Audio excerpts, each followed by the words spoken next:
Okay, so let's look at some examples of this. So the first example we're going to look at, say if I want to integrate from 5 to 6 of tangent 4x plus 7 dx. So the first thing I'm going to do is let u equal to 4x plus 7. du is going to be equal to 4 dx. So we're going to have a quarter du is equal to dx.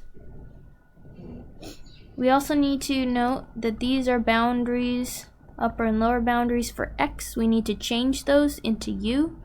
So if x equals 6, then u has a function. Its function is 4x plus 7. That's what I stated it to be over there. So u is going to be 4 times 6 plus 7. This gives me 24 plus 7. It's 31.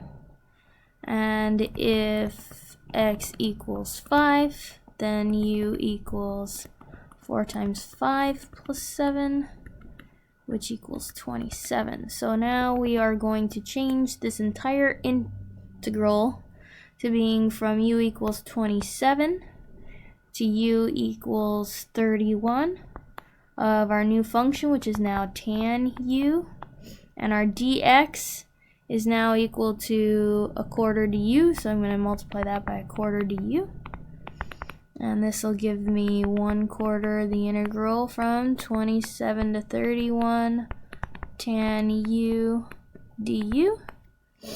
I know the integral of tan u is negative ln absolute value, the cosine of u. Remember, here we don't need plus c because we're evaluating. So here's our evaluation bar. We're evaluating from 31 to 27. And note that we had this 1/4, so this 1/4 gets multiplied by that negative. So this is a negative 1/4 ln cosine u. Okay, now I just have to remember my fundamental theorem of calculus, that the integral of any small f of x dx from a to b is equal to the capital F of b minus f of a. So I'm going to do that. I'm going to plug in my b and my a. So I'm going to get negative 1/4 ln absolute value cosine 31, close absolute value, minus negative 1/4 ln absolute value cosine 27.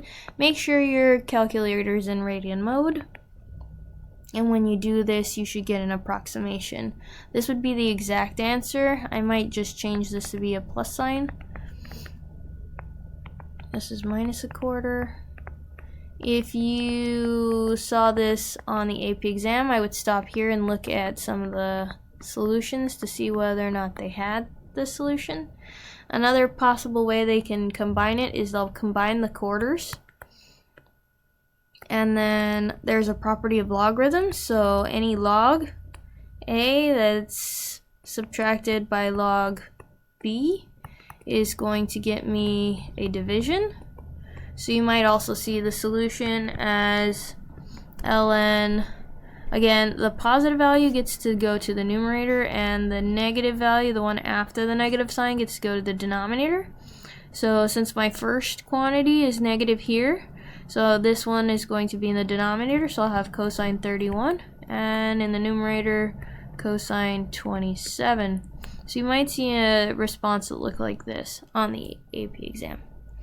Okay, next. Example 2 will be in the next video.